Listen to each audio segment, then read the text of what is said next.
నుంచి మన ప్రభుత్వాన్ని అపశకునాలు పెడుతూ ఇది ఎక్కువ కాలం కొనసాగదు అనే మాట తాపక కూడా అక్కడో ఇక్కడో మాట్లాడుతూ ఉన్నాడు. వాళ్ళకి వేదిక ద్వారా మనము మీరు అందరం కలిసి హెచ్చరిక ఇద్దాం.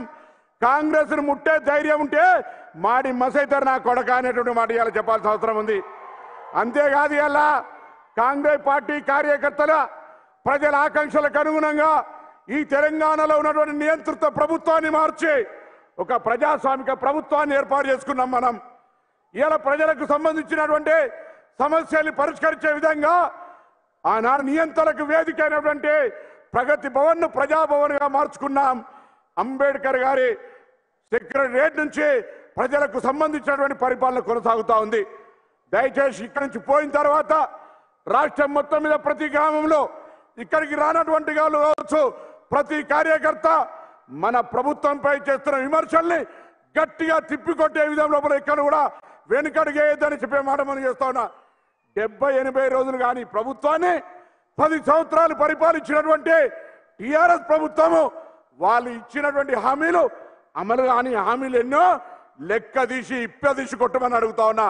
అదేవిధంగా భారతీయ జనతా పార్టీ అసలు 10 సంవత్సరాల్లో తెలంగాణకేమిచ్చిరో లెక్క చెప్పమని ఈ వేదిక మీద నుంచి అడుగుతా ఉన్నా. తెలంగాణ ఏర్పాటునే వ్యతిరేకించినటువంటి తెలంగాణ ఏర్పాటును అవమానపరిచే విధంగా మాట్లాడే బీజేపీ ఈ తెలంగాణలో ఉండే హక్కు ఉందా ఒకసారి ఆలోచన చేయండి. అసలు ఇస్తున్నటువంటి కేంద్ర రాష్ట్ర ప్రభుత్వాల పథకాలను లెక్కలు కట్టి చెప్పుకునే మీరు 10 సంవత్సరాలుగా ఒక విభజన హామీ అమలు చేయగలిగినారా? తెలంగాణ ప్రయోజనానికి ఏమైనా తీసుకురాగలిగినారా అని అడుగుతా ఉన్నాం ఇవాళ.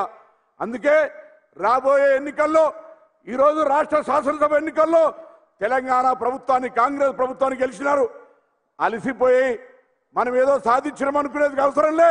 రేపొద్దున పార్లమెంట్ ఎన్నికల టార్గెట్, దాని తదుపరి కార్యకర్తలు ఎన్నికలైనటువంటి స్థానిక సంస్థలు గెలిచే వరకు ఎవరు కూడా అలసట పడద్దు, అలసిపోవద్దని విజ్ఞప్తి సందర్భంగా చేస్తూ చివరకు శాసనసభ నుంచి మొదలుపెట్టుకుంటే స్థానిక సంస్థల సహకార సంస్థల ఎన్నికల దాకా గెలిచే ప్రక్రియ తీసుకొని ముందుకు పోవాలని కోరుతూ ఏ గ్రామంలో, ఏ మండలంలో, ఏ జిల్లాలో, ఏ శాసనసభలో టీఆర్ఎస్ బీజేపీ నాయకులు మన ప్రభుత్వాన్ని పార్టీని విమర్శిస్తే అక్కడికక్కడికే గట్టిగా తగిన బుద్ధి చెప్పే విధంగా మీరు అందరూ తయారై ముందుకు నడవాలని, అందుకు రాష్ట్ర మంత్రులంగా, ప్రభుత్వంగా, పార్టీ నాయకత్వంగా ఎల్లవేళలా అందరం కూడా కలిసి ఈ కేంద్రంలో ఉన్నటువంటి ప్రభుత్వాన్ని ఇక్కడ ఉండబడేటువంటి నియంత్ర గతంలో పరిపాలించి ఈ రాష్ట్రాన్ని అప్రమేయం చేసినటువంటి కేసీఆర్ గారి యొక్క అవినీతిని బయటపెట్టే విధంగా ముందుకు తీసుకుపోవాలని కోరుతూ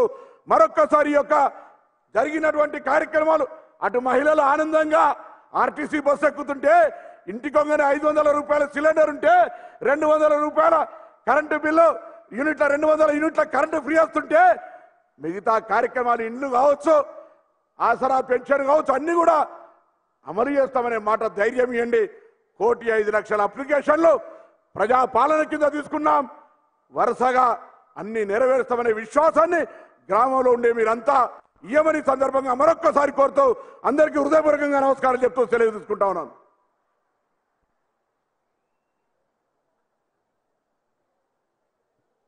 రాష్ట్ర రెవెన్యూ శాఖ మాత్యులు శ్రీ పొంగులేటి శ్రీనివాసరెడ్డి గారు మాట్లాడారు.